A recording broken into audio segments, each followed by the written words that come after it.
तो आप सभी का स्वागत है फिर से एक बार। तो मंदिर खुलने का टाइम हो गया था और हम लोग अपने भैया भाभी के घर से निकल चुके थे। तो हम पहुंच गए फिर से स्टेशन के पास, क्योंकि इस मंदिर में जाने के लिए हमें वहाँ से लेनी थी टोटो। तो हमने ले ली वहाँ से टोटो, जो हमें डायरेक्ट मंदिर में पहुँचा देगी। टोटो पर है 20 रुपीज़ लेता है पर पर्सन। तो आप आराम से टोटो में बैठिए और वो ही आपको सीधा मंदिर के पास उतारेगा बिल्कुल। तो रास्ते की खूबसूरती का मजा लेते हुए और हंसते हंसाते हुए हम लोग बढ़ रहे थे मंदिर की ओर। आज मोदी आके पूरा कर दे सब कुछ।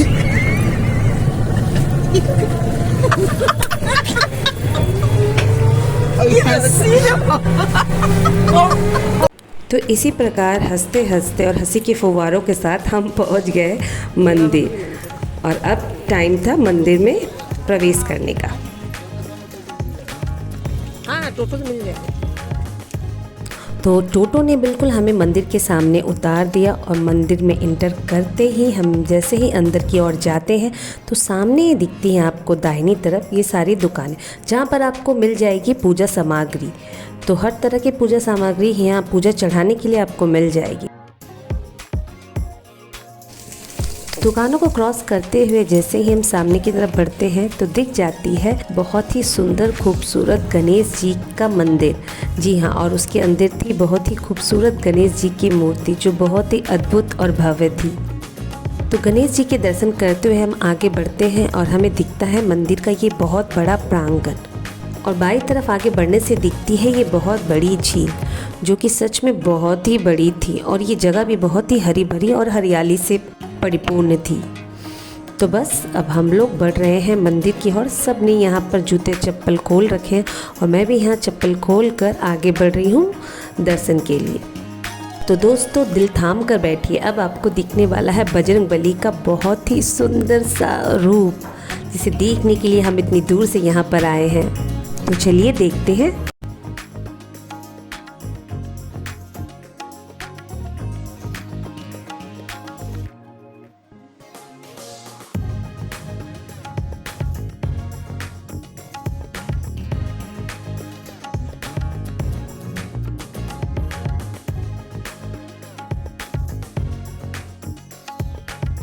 तो हमने ऊपर से एक झलक देख लिया, अब हम जा रहे हैं सीधा नीचे की ओर, जहाँ से हम दर्शन कर पाएंगे बजरंगबली जी का। तो चलिए चलते हैं। तो धीरे धीरे हम अब नीचे उतर रहे हैं सीढ़ियों के द्वारा। तो अब हम लोग नीचे पहुँच गए हैं, और अब देख सकते हैं ऊपर से जैसी लग रही थी मूर्ति, नीचे से और भी विशाल और भी अद्भुत थी।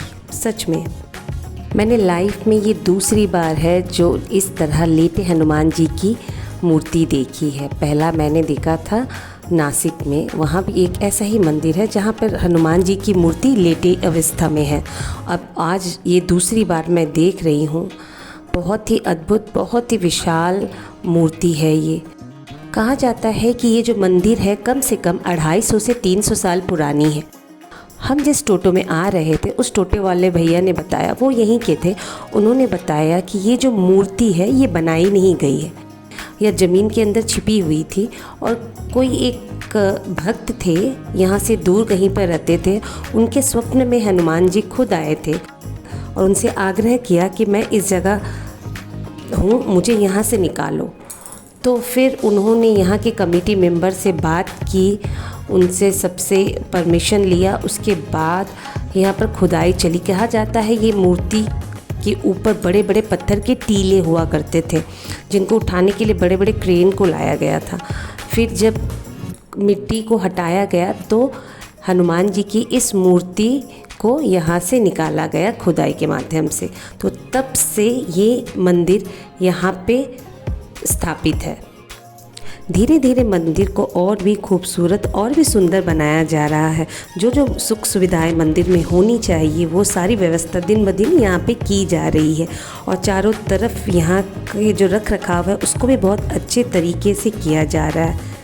आप देख सकते हैं चारों तरफ बहुत ही सुंदर सी कारीगरी भी की गई है, और मंदिर को बहुत ही अच्छे तरीके से रखा गया है। अब कोई भी मंगलवार के दिन यहाँ पे ज़रूर आए। उस दिन यहाँ पर बहुत धूमधाम से पूजा होती है, आरती होती है, जिसे देखकर आपके तन मन को और सुकून मिलेगा।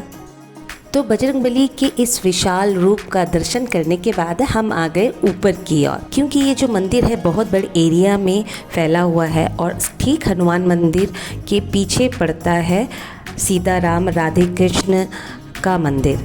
तो हम लोग अब धीरे धीरे उस मंदिर की ओर बढ़ रहे हैं। जय श्री राम। तो आप देख सकते हैं यहाँ राम लक्ष्मण सीता जी की बहुत ही सुंदर मूर्ति स्थापित की गई है। जहाँ राम होंगे हनुमान तो वहाँ मिलेंगे ही मिलेंगे। जय श्री राम, जय जय श्री राम। तो मंदिर के एक तरफ राम लक्ष्मण सीता जी की मूर्ति है और उसके ठीक सामने हमें मिल जाएंगे हमारे प्यारे श्री कृष्ण यानी राधा कृष्ण जी की मूर्ति है। तो हमने यहाँ पर सीताराम जी के दर्शन किए और फिर हमने यहाँ पर राधे कृष्ण जी के भी दर्शन किए। हमारा दर्शन बहुत ही अच्छा रहा। फिर हम धीरे धीरे बढ़ने लगे। ये सामने आप देख सकते हैं ये बहुत बड़ा विशाल एक मंदिर। जी हाँ, तो सामने जो ये मंदिर आपको दिख रहा है ये है अन्नपूर्णा और शिव जी का मंदिर। तो चलिए चलते हैं, आगे बढ़ते हैं। तो जैसा कि आप देख सकते हैं मंदिर के चूड़े पर अभी भी काम चल रहा है। तो हम धीरे धीरे अब ऊपर चढ़ने लगे, क्योंकि ऊपर है माँ अन्नपूर्णा जी का मंदिर और नीचे है शिवलिंग। तो सबसे पहले हम ऊपर देख लेते हैं, चलिए चलते हैं। तो अब हम आ गए हैं मंदिर के सामने और आप देख सकते हैं अंदर माँ अन्नपूर्णा और भोलेनाथ जी की मूर्ति है। तो मैंने भी माँ को प्रणाम किया और माँ से ढेर सारी ब्लेसिंग्स ले ली। जैसा कि आप देख पा रहे हैं अभी हम लोग मंदिर के ऊपर की ओर है। यहाँ से पूरा मंदिर का नज़ारा बहुत ही अच्छा दिखता है और सामने ही दिखा ये बहुत बड़ा नंदी। तो आप समझ ही गए होंगे कि जहाँ नंदी होते हैं वहाँ हमारे भोलेनाथ तो होंगे ही होंगे। तो जी हाँ, बस इस मंदिर के ठीक नीचे ही है शिवलिंग। इस मंदिर के ऊपर से आप चारों तरफ के एरिया का नज़ारा ले सकते हैं, क्योंकि ये जो एरिया बहुत ही बड़ा है, हरा भरा भी है साथ ही साथ, और इतना अच्छा लगता है, एकदम मन को मोह लेता है, क्योंकि साथ में है मंदिर, उसके साथ में है ये हरी भरी हरियाली और उसके साथ है एक सुंदर सा लेक। और ऐसी जगह बहुत ही कम देखने को मिलती है। जब आप इधर आएंगे ना तो आपको मन करेगा कि आप घंटों यहाँ पे समय बिताएं। बहुत ही सुकून और शांति वाला स्थान है ये। तो ऊपर अन्नपूर्णा माता जी का दर्शन करने के बाद हम नीचे उतर रहे थे और धीरे धीरे भोलेनाथ जी की शिवलिंग की ओर बढ़ रहे थे। तो आप देख सकते हैं सामने ही हमें नंदी जी मिल गए। तो यानी इसके सामने से ही वो छोटी सी गुफा स्टार्ट होती है, जहां हम डायरेक्ट शिवलिंग के पास जा सकते हैं। बाबा को बोल देंगे, जाओ बोलो। कान में मुंह लगा दो ऐसे, बोल दो आस्ते से। तो यहाँ आकृति नंदी जी के कानों में अपनी इच्छा बोल रही है, जिसे नंदी जी भोलेनाथ के पास पहुँचा देंगे। तो धीरे धीरे करके अब हम सब ने अपना संदेश नंदी जी के कान में कह दिया।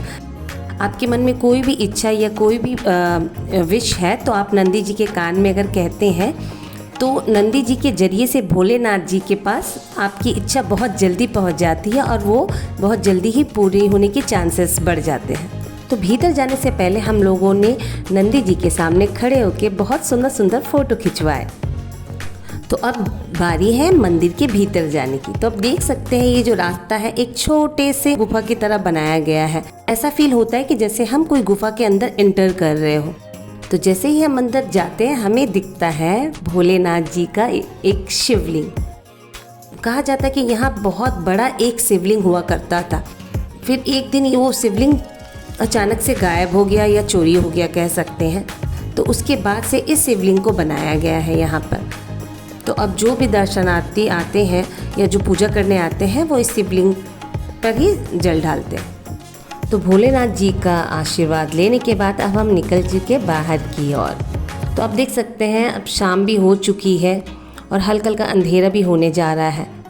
तो सामने हमें दिखा झूला, और झूला देखकर झूला में ना बैठा जाए ऐसा तो हो ही नहीं सकता।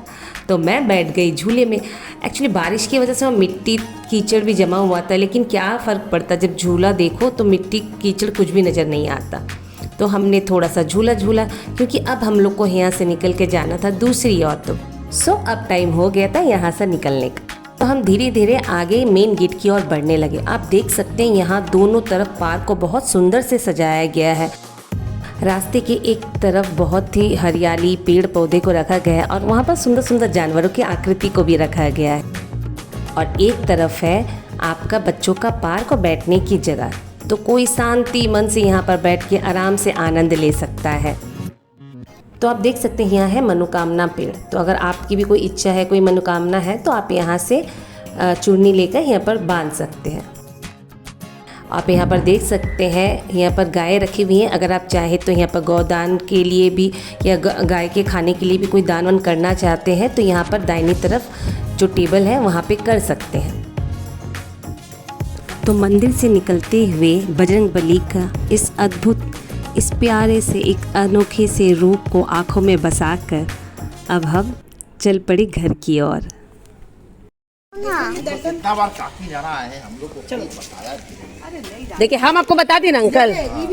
तो दोस्तों, शहरों की भीड़ भाड़ से दूर प्राकृतिक दृश्यों के बीच बसा हुआ एक ऐसा मंदिर जो बहुत कम ही देखने को मिलता है। तो आप सब से मेरी बहुत बड़ी गुजारिश है कि आप सब भी इस मंदिर को कम से कम एक बार तो ज़रूर विज़िट करें। आप आके जो सुकून, जो शांति आपको मिलेगी ना, वो सारी ज़िंदगी आपकी यादें बन के रह जाएगी।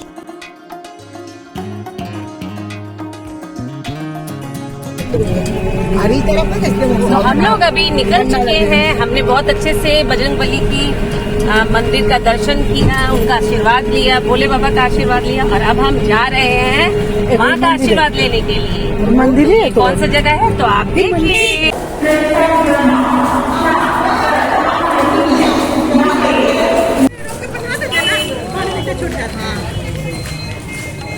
तो हनुमान मंदिर के बाहर से हमने ले ली थी टोटो और वहाँ से 10 से 15 मिनट का रास्ता को क्रॉस करते हुए हम पहुँच गए थे नहट्टी स्टेशन। और रेल लाइन को पार करते हुए हम पहुँच गए थे, जी हाँ, नहट्टी की सबसे फेमस काली माँ बड़ो माँ। जी हाँ, तो हम पहुँच गए थे बड़ो माँ के मंदिर में उनका दर्शन करने के लिए। तो पैदल 10 से 15 मिनट चलने के बाद ही आप मंदिर पहुंच सकते हैं। तो जैसा कि इस मंदिर में कैमरा अलाउ नहीं है तो इसीलिए मैं इस मंदिर के अंदर की कोई भी झांकी या कोई भी माँ की झलक मैं आप लोग को दिखा नहीं पा रही हूँ। तो हम जब मंदिर में पहुँचे तो उस समय हो रही थी संध्या आरती और बहुत ही आनंद है आरती में पार्ट लेकर माँ का आशीर्वाद लिया। आज की हमारी यात्रा यहीं पे हुई समाप्त और हम चले अपने घर की ओर। तो हमें लग गई थी भूख तो हमने कुछ खाया, फिर साथ में पी चाय और उसके बाद हम लोग निकल गए ट्रेन पकड़ने के लिए सियालदह के लिए। तो हमें स्टेशन में जाते ही ट्रेन मिल गई थी और ट्रेन भी खाली थी और आराम से हम ट्रेन का आनंद लेते हुए तो आज के एक सुंदर सा दिन को सुंदर तरीके से बिताकर हम चल दिए घर की ओर। तो आज हमारा ब्लॉग यहीं पे ख़त्म होता है। मिलते हैं एक नए सफ़र की नई कहानी के साथ। तो अब तक के लिए tata bye bye, see you in next blog.